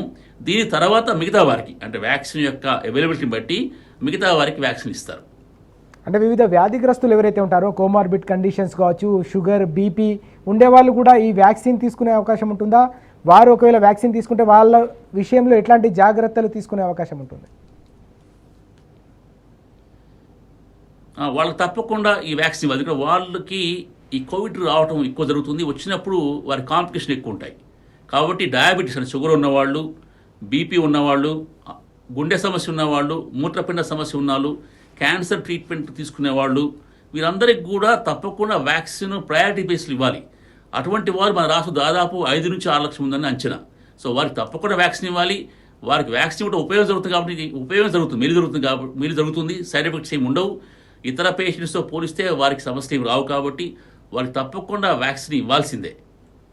ఎస్ డాక్టర్ గారు, కీలకమైన ప్రశ్న. సాధారణంగా చిన్నప్పుడు పిల్లలు తీసుకునే అనేక రకాల టీకాలు, వాటికి సంబంధించి లైఫ్ అంతా కూడా జీవితాంతం కూడా ఒక రక్షణ కవచంగా అవి పనిచేసే అవకాశం ఉండే పరిస్థితిని మనం చూస్తూ ఉన్నాం. అయితే ఇప్పుడు ఈ కోవిడ్-19కు సంబంధించి తయారు చేసిన ఈ వ్యాక్సిన్లు ఏవైతే ఉన్నాయో, ఒక వ్యాక్సిన్ తీసుకున్న తర్వాత ఆ రక్షణ కవచం ఎన్ని రోజుల పాటు ఉండే అవకాశం కనిపిస్తుంది? ఎంతకాలం పాటు ఆ యాంటీబాడీస్ ప్రొటెక్ట్ చేసే అవకాశం ఉంటుంది? ఇప్పుడు మీకు తెలుసు ఈ కోవిడ్-19 వైరస్ ఆర్ఎన్ఏ వైరస్. దీని తన రూపాన్ని మార్చుకుంటూ ఉంటుంది. ఇప్పటికే మనకి కొన్ని చిన్న స్ట్రెయిన్లు వచ్చాయి, అయినా కానీ ఈ వ్యాక్సిన్ పనిచేస్తుంది. మన ఫ్లూ వైరస్ ఉందనుకోండి, ఫ్లూ వ్యాక్సిన్ మనం దాదాపు ప్రతి ఇయర్ తీసుకుంటూ ఉంటాం. కరోనా వైరస్ కూడా దాదాపుగా 8 నెలల నుంచి 12 నెలల వరకు పనిచేయచ్చు, లేదా ఇంకా ఎక్కువ కాలం పనిచేయచ్చు.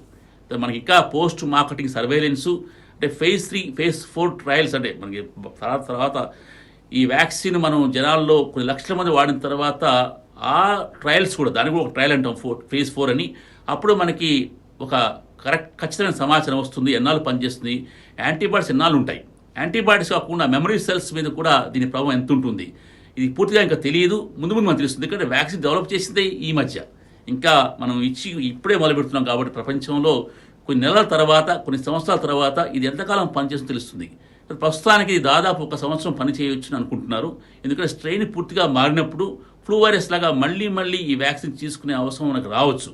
లేదా ఈ వైరస్ ఆర్ఎన్ఏ వైరస్ ఒక్కొక్కసారి రూపాంతరం చెంది బాగా వీకెన్ అయిపోయి పాండమిక్ కూడా పూర్తిగా సమసిపోవచ్చు. సో ఇప్పటికీ మనం దీన్ని పూర్తిగా ఏం చెప్పలేము. ముందు మనకి కాలమే దీనికి సమాధానం చెప్తుంది. నా ఉద్దేశంలో అంటే ఇప్పుడు వచ్చిన సమాచారం ప్రకారం ఈ వ్యాక్సిన్ దాదాపు 1 సంవత్సరం పాటు పూర్తిగా పనిచేస్తుంది అనుకుంటున్నాం. ఎంవీరావు గారు, ఇటీవల మనం చూసాం దాదాపుగా వ్యాక్సిన్ వచ్చేస్తుంది కాబట్టి అందరూ కూడా ఊపిరి పీల్చుకున్న పరిస్థితి, దాదాపు అందరూ కూడా రిలాక్స్ అయిన సందర్భం. ఈ క్రమంలో వెలుగులోకి వచ్చిన యూకే స్ట్రెయిన్ ఏదైతే ఉందో, బ్రిటన్కు సంబంధించిన స్ట్రెయిన్ ప్రపంచవ్యాప్తంగా అందరిని కూడా మరొకసారి కొంత ఉలికిపాటుకు గురి చేసిన పరిస్థితి కూడా కనిపిస్తుంది. అయితే ఇప్పుడు వ్యాక్సిన్ వచ్చేసిన ఈ తరుణంలో అందరి మధ్యలో ఉన్న ప్రధానమైన ప్రశ్న, తాజాగా వచ్చిన ఈ మ్యూటేషన్కు కూడా ఇప్పటికే తయారు చేసిన ఈ వ్యాక్సిన్ పనిచేస్తుందా లేదా అని. ఏమైనా క్లారిటీ ఇవ్వగలుగుతారా రావు గారు?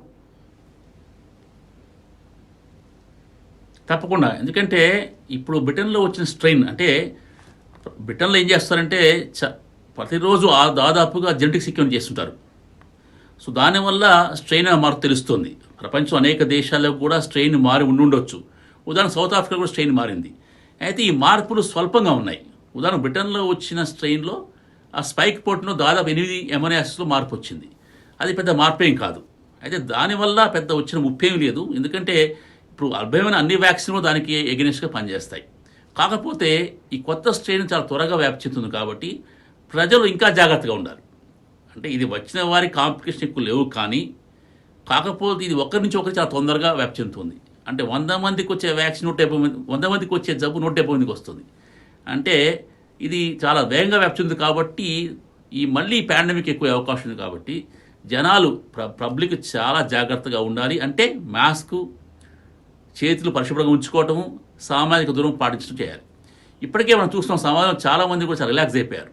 విసుగు చెందడం కావచ్చు, లేదా భయం పోవడం కావచ్చు. అంటే మన రాష్ట్రంలో, మన దేశంలో రికవరీ రేట్ బాగా ఉంది, చాలా తక్కువ మంది చనిపోతున్నారు. కాబట్టి చాలామందికి వస్తే వచ్చిందే ట్రీట్మెంట్ ఉంది కదా అనుకుంటున్నారు. అది కరెక్ట్ కాదు.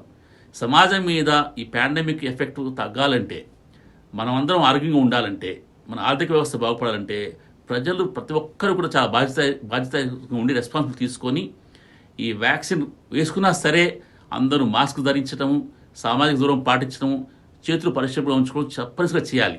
అప్పుడే ఈ వ్యాక్సిన్ మన జాగ్రత్తలు కలిసి ఈ మహమ్మారిని తగ్గించే అవకాశం ఉంది.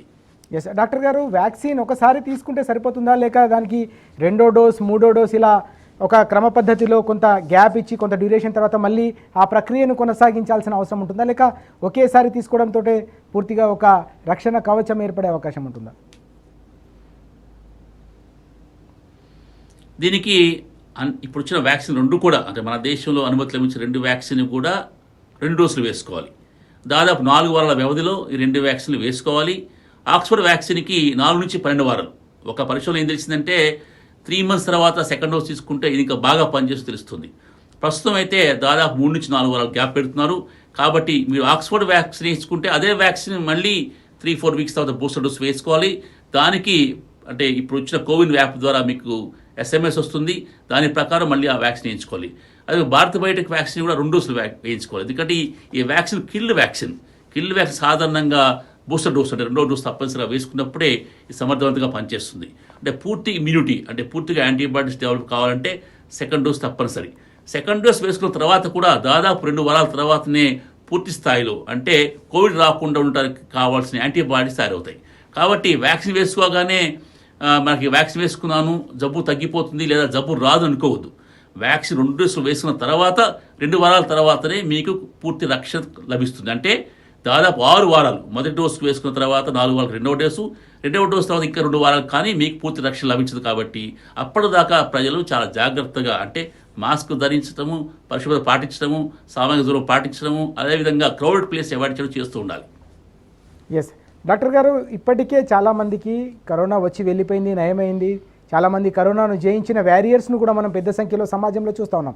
మరోవైపు హర్డ్ ఇమ్యూనిటీకి సంబంధించిన చర్చ కూడా చూసాం. పెద్ద ఎత్తున హర్డ్ ఇమ్యూనిటీ కూడా సమాజంలో వచ్చేసిందనే మరొక డిస్కషన్ కూడా జరుగుతుంది. ఈ క్రమంలో ఇప్పటికే కరోనా వచ్చి వెళ్ళిపోయిన వాళ్ళు కూడా ఈ వ్యాక్సిన్ తీసుకోవాల్సిన అవసరం ఉంటుందా అనే ప్రశ్నకు ఏం చెప్తారు? తప్పకుండా అండి. ఇప్పుడు ఎందుకంటే కరోనా వచ్చిన వారిలో ఈ యాంటీబాడీస్ ఇప్పటి వరకు అంటే ఎంతవరకు ఉంటే తెలియటం లేదు. కొంతమందిలో 3 నెలలే ఉంటున్నాయి, కొంత దాదాపు 5 months ఉంటాయి, కొంతమందిలో 8 months కూడా ఉండొచ్చు. కాకపోతే ఇప్పుడు శాస్త్రజ్ఞులు ఇచ్చే సలహా ఏంటంటే కోవిడ్ వచ్చినా సరే, వచ్చి తగ్గినా సరే మీరు తప్పకుండా వ్యాక్సిన్ వేయించుకోవాలి. అంటే కోవిడ్ లక్షణాలు ఉన్నప్పుడు కోవిడ్ రికవరీ అయిన తర్వాత 2 వారాల వరకు వ్యాక్సిన్ వేయించుకోవద్దు. అంటే కోవిడ్ పూర్తిగా తగ్గిన తర్వాత 2 వారాల తర్వాత ఈ వ్యాక్సిన్ వేయించుకోవచ్చు అని అంటున్నారు. కాకపోతే కోవిడ్ వచ్చిన వాళ్ళలో కొంతకాలం వరకు ఇమ్యూనిటీ ఉంటుంది కాబట్టి ప్రస్తుతం వ్యాక్సిన్ పూర్తిగా లభ్యం కావట్లేదు. కాబట్టి వారందరినీ మన దేశం దాదాపు 1 కోటి మందికి ఈ కరోనా యాంటీబాడీస్ ఉన్నాయి ఇప్పుడు, అంటే మన టెస్ట్ చేసిన వారిలో. అది కాకుండా చాలామంది 30% మందికి యాంటీబాడీస్ ఉండొచ్చు. అయినా సరే వారందరికీ వ్యాక్సిన్ ఇవ్వాలంటున్నారు. కాకపోతే కోవిడ్ వచ్చి రికవర్ అయిన వాళ్ళు కొంతకాలం వెయిట్ చేస్తే వేరే వాళ్ళకి ఆ వ్యాక్సిన్ లభ్యమవుతుంది. అది తప్ప కోవిడ్ వచ్చిన వాళ్ళు కూడా ఈ వ్యాక్సిన్ వేసుకోవాలని నిపుణుల కమిటీ సూచిస్తుంది. ఎస్ రావు గారు, ఇప్పటికే మనం చూసాం అమెరికా కావచ్చు, యూకే కావచ్చు, అక్కడ వ్యాక్సినేషన్కు సంబంధించిన ప్రక్రియను వారు కూడా ముందుకు తీసుకెళ్తున్నారు. అయితే ఇప్పుడు మన దేశంలో కేంద్ర ప్రభుత్వం రెండింటికి అనుమతించిన పరిస్థితి. ఓవైపు కోవిషీల్డ్, ఇంకోవైపు కోవాక్సిన్కు సంబంధించి కూడా తాజాగా అనుమతి లభించిన సందర్భాన్ని మనం చూస్తున్నాం. అంటే ప్రజల మధ్యలో మరొక అంటే రెండు ఆప్షన్స్ ముందట ఉన్నప్పుడు ఏది తీసుకోవాలనే దానిపై కూడా వారిలో ఒక ఆలోచన వచ్చే అవకాశం ఉంటుంది. ఆ దిశగా రెండింటిని కూడా పూర్తి స్థాయిలో కాన్ఫిడెన్స్లోకి తీసుకోవాల్సిన అవసరం ఉంటుందా? ఆ డిసిషన్ ఎట్లా తీసుకోవాల్సిన అవసరం ఉంది? ఈ రెండు వ్యాక్సిన్లు చాలా సమర్థవంతంగా పనిచేస్తున్నాయి. ఏ వ్యాక్సిన్ దాదాపు 50% పనిచేస్తే దానికి పర్మిషన్ వస్తుంది. ఈ రెండు వ్యాక్సిన్లు కూడా దాదాపు 70% పైగా పనిచేస్తున్నాయి. కాబట్టి ఈ రెండు వ్యాక్సిన్ల యొక్క పనితనంలో పెద్ద తేడా లేదు. కాబట్టి ఈ వ్యాక్సిన్ ఆ వ్యాక్సిన్ ఎదురు చూడకుండా ప్రభుత్వం ఏదైతే ఇస్తుందో ఆ వ్యాక్సిన్ ప్రజలు వేసుకోవాలి. ఈ విపత్తుకర సమయంలో ఏ వ్యాక్సిన్ వచ్చినా కానీ నాకు అదే కావాలని ఛాయిస్ పెట్టుకోకూడదు. రెండు వ్యాక్సిన్లు సురక్షితము, రెండు వ్యాక్సిన్ సమర్థవంతంగా పనిచేస్తున్నాయి. కాబట్టి ప్రజలు ఏ వ్యాక్సిన్ వచ్చినా సరే, అంటే ప్రభుత్వ నియంత్రణ ఉంది కాబట్టి ఆ సెంటర్కి ఏ వ్యాక్సిన్ వస్తుందో ఆ వ్యాక్సిన్ తప్పకుండా వేయించుకోండి. సమయం వృధా చేయకుండా, వెయిట్ చేస్తే మనకి కోవిడ్ రావచ్చు, అలా వెయిట్ చేయకుండా వచ్చిన వ్యాక్సిన్ వేయించుకోండి. ఎందుకంటే రెండు వ్యాక్సిన్లు కూడా పెద్ద తేడా ఏం లేదు. ఎస్ సార్, తప్పకుండా ప్రభుత్వ నిబంధనల మేరకే అన్ని కూడా అనుమతులు తీసుకొని వస్తున్నాయి కాబట్టి ప్రజలు కూడా వచ్చిన అవకాశాన్ని పూర్తి స్థాయిలో వినియోగించుకొని సాధ్యమైనంత త్వరగా వ్యాక్సినేషన్ ప్రక్రియలో కూడా భాగస్వాములు కావాలని ఎంవి రావు గారు సూచిస్తున్న సందర్భాన్ని మనం చూస్తూ ఉన్నాం. డాక్టర్ రావు గారు, ఇవాళ దేశవ్యాప్తంగా కూడా డ్రై రన్ నిర్వహించారు. టీకా ఏ విధంగా వేయాలనే దానిపై ఒక ప్రక్రియను ఈరోజు చేపట్టిన సందర్భాన్ని మనం చూసాం. ఈ ప్రక్రియ వాస్తవానికి ఈరోజు ఏ విధంగా నిర్వహించారు, ఏ విధంగా ముందుకు తీసుకెళ్లారు? దీంతో పాటుగా నిజంగా టీకా ఇచ్చే సందర్భంలో ఏ విధమైన ప్రక్రియను ఆ సందర్భంలో అక్కడ ఆసుపత్రిలో కావచ్చు, అక్కడ వైద్య సిబ్బంది ఫాలో కావాల్సిన అవసరం ఉంటుంది? అంటే ఇది చాలా సంక్లిష్ట ప్రక్రియ. అంటే ముందు వ్యాక్సిన్ సప్లై రావటం, దాన్ని అక్కడ సిబ్బంది యాక్సెప్ట్ తీసుకోవటం, ఆ తర్వాత వ్యాక్సిన్ ఇచ్చే ముందు దాన్ని ఓపెన్ చేయటం, అంటే ఆ నిర్దిష్టమైన ఉష్ణోగ్రతలో, ఆ తర్వాత వచ్చిన వ్యక్తి యొక్క సమాచారాన్ని తీసుకొని అతని ఫోటో ఐడెంటిటీ, అంటే ఆధార్ కార్డు కావచ్చు, ఇతర ఫోటో ఐడెంటిటీ ప్రకారం గుర్తుపట్టడం, ఆ తర్వాత ఆ వ్యక్తిని అంటే ముందు రిజిస్టర్ చేసి అతను లోపలికి తీసుకెళ్ళి కూర్చోబెట్టి వ్యాక్సిన్ ఇవ్వటం, వెయిటింగ్ హాల్. ఆ వ్యాక్సిన్ ఇచ్చిన తర్వాత దాదాపు అర్ధగంట సేపు అక్కడే వారికి వేరే రూమ్లో కూర్చోబెట్టడం, ఎందుకంటే ఏమైనా సైడ్ ఎఫెక్ట్స్ కానీ చూడటం కోసం. అంటే కొంతమంది పెయిన్తో కానివ్వండి, ఇతర వాటితో నొప్పితో కొంతమంది ఫెయింట్ అయ్యే అవకాశం ఉంది. అనేక వ్యాక్సిన్లు అవుతుంది, ఈ వ్యాక్సినే కాదు. ఇప్పటివరకు జరిగిన వ్యాక్సిన్ ప్రక్రియలో బ్రిటన్లో కానివ్వండి, ఇతర దేశాల్లో దీనికి దుష్ఫలితాలు అంటే సీరియస్ సైడ్ ఎఫెక్ట్స్ ఏం లేవు. అయినా కానీ ముందు జాగ్రత్తగా దాదాపు అర్ధగంట సేపు వ్యాక్సిన్ తీసుకునే వ్యక్తి అక్కడ ఉండాలి. అంటే ఈరోజు జరిగిన డ్రై రన్ అంటే ఒకటేమో ప్రైమరీ హెల్త్ సెంటర్, అంటే మన హైదరాబాద్ నగరంలో అర్బన్ పిఎస్సిలో ఒక దగ్గర, ఏరియా హాస్పిటల్లో, అదేవిధంగా సోమాజిగూడ హెచ్ఎస్ హాస్పిటల్లో డ్రై రన్ జరిగింది. మహబూబ్నగర్లో కూడా ఒక ప్రైవేట్ హాస్పిటల్లోను, అక్కడ డిస్ట్రిక్ట్ హాస్పిటల్లోను, అదేవిధంగా ఒక పిహెచ్సిలో కూడా డ్రై రన్ చేశారు. దాదాపు 25 మందికి అంటే వ్యాక్సిన్ ఇవ్వడం తప్ప మిగతా ప్రక్రియ అంతా కూడా పూర్తిగా సమర్థవంతంగా రెక్కి నిర్వహించినట్టు, అంటే డమ్మీగా నిర్వహించారు. చాలా సమర్థంగా జరిగింది. ఇదే విధంగా అన్ని వ్యాక్సిన్ కేంద్రాలు, అంటే మన రాష్ట్రంలో దాదాపు 10,000 వ్యాక్సిన్ కేంద్రాలు, అంటే పోలింగ్ కేంద్రాలు లాగా పెడుతున్నారు. ఆ అన్ని కేంద్రాలు కూడా ఇలా జరగాలని ఇప్పుడు మనకి తర్ఫీదు ఇచ్చారు. కాబట్టి ఇది తప్పకుండా సక్సెస్ అవుతుంది అనుకుంటున్నాను. ఎందుకంటే ఇంతకుముందే మనకు వ్యాక్సిన్లు ఇచ్చే ప్రక్రియ సజావుగా జరుగుతుంది. తెలంగాణ దేశంలోనే మొదటి 2 స్థానాల్లో వస్తుంది ఈ వ్యాక్సిన్ ప్రక్రియలో. కాకపోతే ఇంతకుముందు ఇచ్చే వ్యాక్సిన్ కేవలం మన పిల్లలకి, అదేవిధంగా ప్రెగ్నెంట్ ఉమెన్కి ఇస్తున్నాం. ఇప్పుడు ఇచ్చే వ్యాక్సిన్ దాదాపు అందరికి ఇవ్వాలి కాబట్టి సంఖ్య చాలా ఎక్కువ, దాదాపు 20 రెట్లు ఎక్కువ. కాబట్టి ఈ వ్యాక్సిన్ ఇంకా సమర్థవంతంగా ఇవ్వాలని కోవిన్ అప్లికేషన్ ద్వారా, అదేవిధంగా ప్రత్యేకమైన శ్రద్ధ ద్వారా ఇది చేస్తున్నారు. ఈరోజు డ్రై రన్ బాగా సక్సెస్ అయింది. ఇదే విధంగా మనకి దాదాపు వచ్చే 3-4 రోజుల్లోనే వ్యాక్సిన్ సరఫరా స్టార్ట్ కావచ్చు. అప్పటికి అఫ్కోర్స్ ఈ పెద్ద ప్రక్రియ కాబట్టి కొన్ని చిన్న పొరపాటు జరగవచ్చు, వాటిని పరిష్కరించుకుంటూ తప్పకుండా ముందుకు సాగుతాం. ఈ వ్యాక్సిన్ ప్రక్రియ తప్పకుండా మన దేశంలో, మన రాష్ట్రంలో సక్సెస్ అవుతుందని నమ్ముతున్నాను. ఎస్ డాక్టర్ గారు, ఇక్కడ మరో కీలకమైన అంశం, ఇప్పటికే డ్రై రన్ నిర్వహించేశారు, పూర్తి స్థాయిలో కూడా ఆ ప్రక్రియ విజయవంతంగా పూర్తయిన సందర్భం.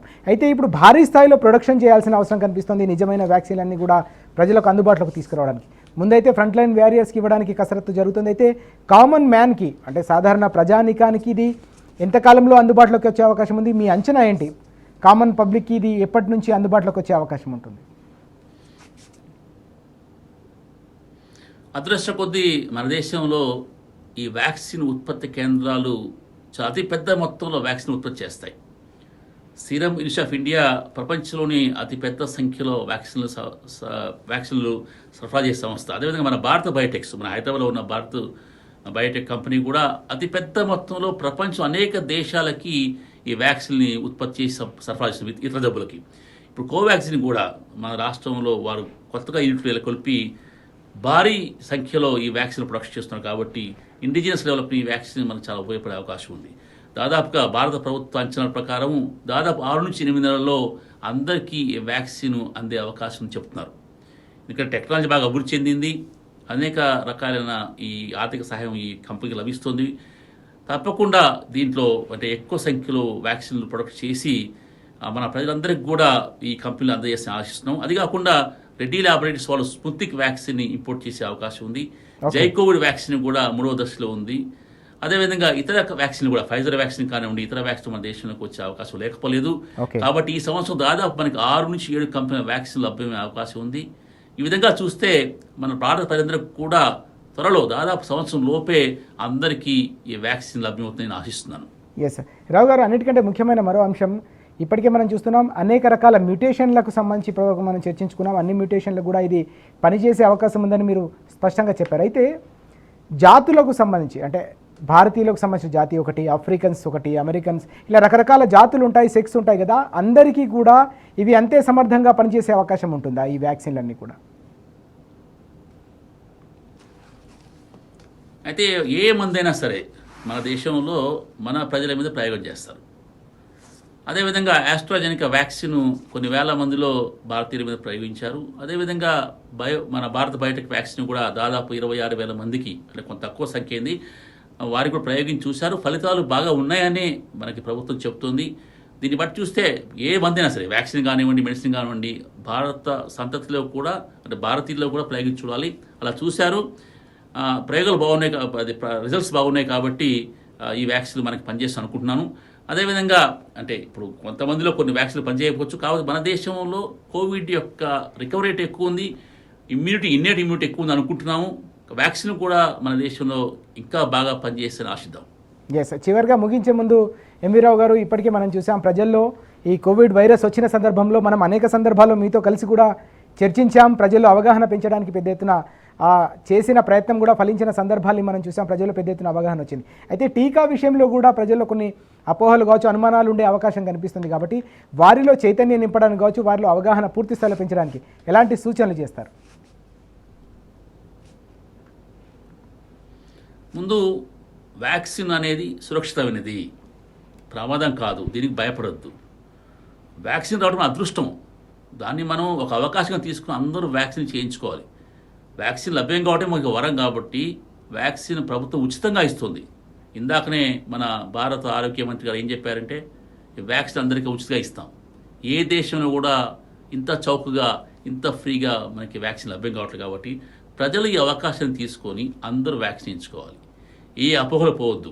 మీ కుటుంబ సభ్యులు బాగుండాలంటే, అంటే మీ తల్లిదండ్రులు కానివ్వండి, మీ గ్రాండ్ పేరెంట్స్ ఆరోగ్యంగా ఉండాలంటే అందరూ వ్యాక్సిన్ చేయించండి. ఏమాత్రం అపోహలు పోకండి. చూస్తున్నాం చాలామంది పోలియో వ్యాక్సిన్ కానీ ఇతర వ్యాక్సిన్ వేసుకుని భయపడుతుంటారు. అలా భయపడొద్దు. ఎందుకంటే ముందుగా డాక్టర్లు వేసుకుంటున్నారు, ముందుగా పోలీసులు వేసుకుంటున్నారు, అదేవిధంగా సెలబ్రిటీలు వేసుకుంటారు. వాళ్ళందరినీ చూసి వారిని మీరు అనుసరించండి. ఈ వ్యాక్సినేషన్ సహకరించి ఈ మహాయజ్ఞంలో పాల్గొని మన దేశాన్ని ఆరోగ్యంగాను సురక్షంగా మార్చడానికి అందరూ ప్రయత్నించాలి. ఇది అందరి బాధ్యత. కాబట్టి ఏమాత్రం అపోహలు పోకుండా వ్యాక్సిన్ రాగానే ఏమాత్రం సందేహం లేకుండా అందరూ వ్యాక్సిన్ వేయించుకోవాలి. రైట్ సార్, తప్పకుండా అందరూ కూడా వ్యాక్సిన్ వేసుకోవాల్సిన అవసరం ఉంది. అతి తక్కువ సమయంలో యుద్ధ ప్రాతిపదికన ఈ వ్యాక్సిన్ తయారీకి అందరూ కూడా రంగం సిద్ధం చేయడం, రాష్ట్ర ప్రభుత్వం ఆధ్వర్యంలో కూడా పెద్ద ఎత్తున ఈ కసరత్తును విజయవంతంగా అమలు చేసేందుకు ఇప్పటికే రాష్ట్ర ముఖ్యమంత్రి కేసీఆర్ గారి ఆదేశాలతో రాష్ట్ర వైద్య ఆరోగ్య శాఖ ఇప్పటికే ఏర్పాట్లు చేస్తున్న నేపథ్యంలో వ్యాక్సినేషన్ ప్రక్రియలో ప్రజలందరూ కూడా భాగస్వాములు కావాలని డాక్టర్ ఎంవి రావు గారు సూచిస్తున్న సందర్భం కూడా కనిపిస్తుంది. థ్యాంక్ యూ వెరీ మచ్ రావు గారు, స్పెషల్గా లైవ్ షోలోకి పాల్గొన్నందుకు ప్రత్యేకంగా ధన్యవాదాలు సార్. థ్యాంక్ యూ అండి. రైట్, ఇది ఈ అంశంపై ప్రత్యేకమైన లైవ్ షో. నమస్తే.